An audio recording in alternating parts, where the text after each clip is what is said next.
Magandang araw mga kaibigan. Bigyan natin ng reaksyon itong mga pahayag ni ex-Senator Trillanes sa interview sa kanya ni Christian Isguera. Sasabi niya, makukonvict daw si BP Sara sa Senado. Sure na sure siya.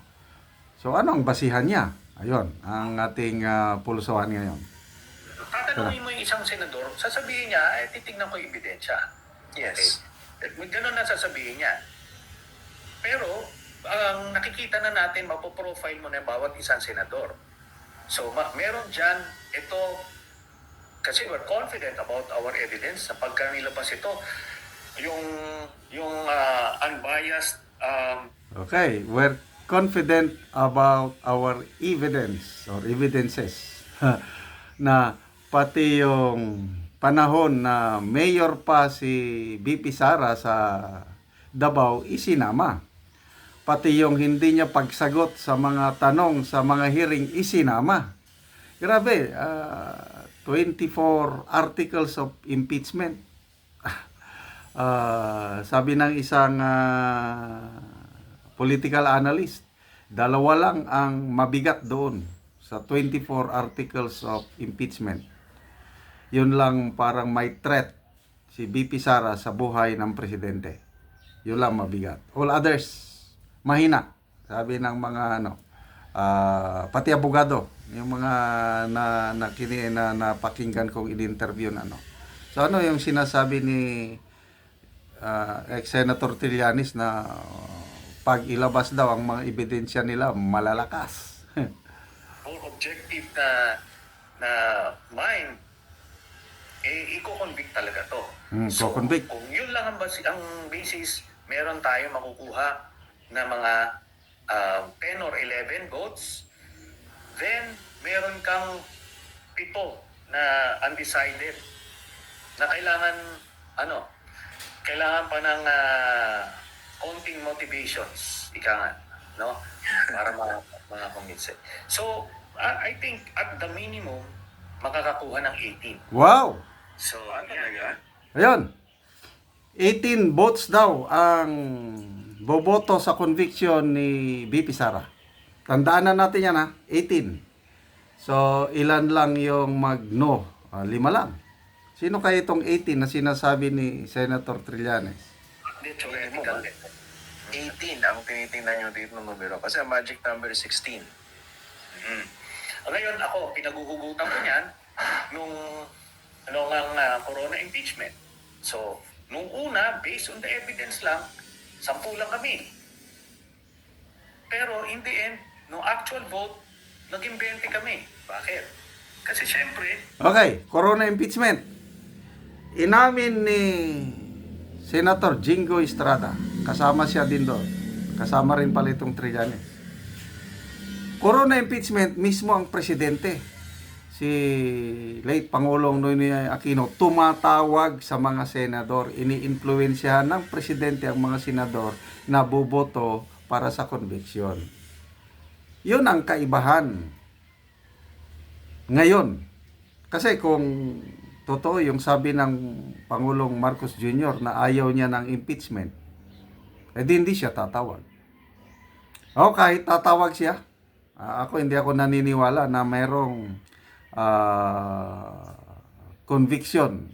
Yung 16, mahirap. Mamaya, i-discuss natin yung 8 acquittal lang, 8 boto lang kailangan ni BP Sara. Mabibilang natin mamaya. this is a political exercise. Maraming mga tools for persuasion. Ika nga, di ba? Huwag niya nang elaborate. Okay. Naalala ko rin nung panahon na yan na nagbabatuhan nung pumalo na ng 16. Pero baka bali-balita, meron yata ang senador na 2 speeches yung hinahanda, for conviction and for acquittal. Anyway, kasi crucial nga yan, nakikita kung saan nag-shift yung tide. Pero dito, isang persuasion. Ganito yan. Pagka nung kay Pinoy nung corona impeachment, nung gumalaw na sila to persuade, dalawa yung prospect niya. Yung tipong, are you with me or against me? Ngayon, itong mga senador na ito, pag nag-decide sila, hindi, against the evidence, kahit na conviction, guilty yung sinasabi ng ebidensya, pero mag-a-acquit pa rin sila. Then, ibig sabihin nun, they are ready to cross with the President. Na may 3 years pa na buo na sa term na naiiwan. Kahit Oh, ano bang gusto ng presidente? Di ba ayaw niya ng impeachment?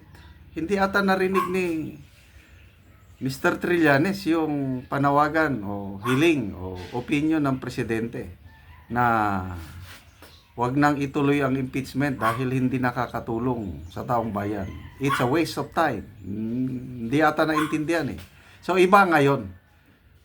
I don't know, sino lang may gusto dito sa Kamara siguro. But as far as the President pronouncement is concerned, ayaw niya ng impeachment. Okay? So, ang kaibahan ngayon is paparating ang eleksyon next year. Ang mga senador, mag-iisip yan. Pati mga kongresista yung kung aakyat ba sa Senado, i-endorse. Ngayon, nag-iisip ng mga kongresista. At ang pinakamalaking factor, yung rally ng iglesia. Na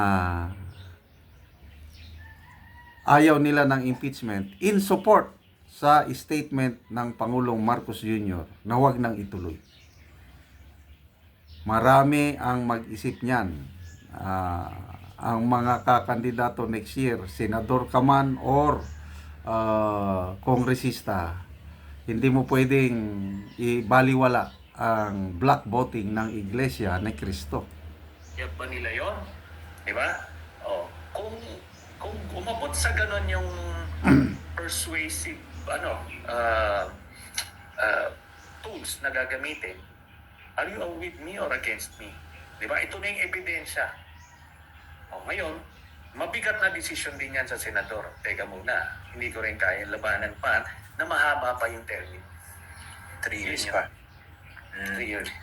And doon naman po sa House, sabi nyo, yung isang proseso na hindi masyado napapag-usapan, yung mas mapabilis, 1/3. Makukuha ba yun? Depende na sa ano po yun. Madali yun. Kung isang ano lang yun, isang kung mag-go signal lang yon, mabilis yun, mag-uunahan pa magpirmahan. So, pero maaaring gusto nila tignan yung kung ano ba talaga, kumpirmado ba talaga tong mga ebidensya nandito. Kaya nga ako, I'm confident, pagka sinumpi na yung mga AMLAC documents, makikita nila, uy, tama, andito pala. So, the smoking gun is there. AMLAC documents? Nag-issue na po ng statement ng AMLAC sa hearing ng CODCOM. Nag-issue na, nagsalita na yung ng AMLAC na yung mga dokumento na pinapakita ni ex-Senator Trillanes ay hindi galing sa AMLAC. Wala silang ibinigay na dokumento sa AMLAC, kay Trillanes. I don't know kung saan nakuha ni ex-Senator Trillanes yung mga dokumento. Kasi ang isa atang ebidensya yung mga bank accounts. Anyway, pagbigyan. Ito, magbasa lang tayo ng mga comments. Roberto Manalo. Naniniwala pa kayo dyan kay Trililing kung ano-ano ang sinasabi sa mga Duterte, wala namang napatunayan. Rolly Cadayuna. Kung ano-anong pinagsasabi, kabaliwan, may naniniwala pa ba kay Trillanes? JB Torres. Basta si Tililing, buang yan. Tatakbo daw siyang mayor sa Caloocan, di naman siya kilala. Meron akong subscriber na taga Caloocan. Sabi niya, nag-message sa akin. Sir, sabi ng kaibigan ko, maganda ang pamamalakad ng mga malapitan dito sa Caloocan. Hindi sila matatalo. Hindi kilala si Trillanes dito sa Caloocan. Kaya, imposibleng manalo siya sa pagkamayor. Okay? And then, yung mga kalye survey. Nako, ang mga kalisorbingan, pumapabor lahat. Landslide, overwhelming ang pumipili sa malapitan. I don't know kung ano ang kahihinatnan ni ex-Senator Trillanes itong kandidatura niyang pagkamayor. Okay. FGALC, sabi niya, ha ha ha, asong baliw. Pauli Ildefonso, Trillanes has a big role at the Senate. Ito, Danny Mariano, ito, mayroon siyang prediction eh. Yung mga sure na boboto ng acquittal.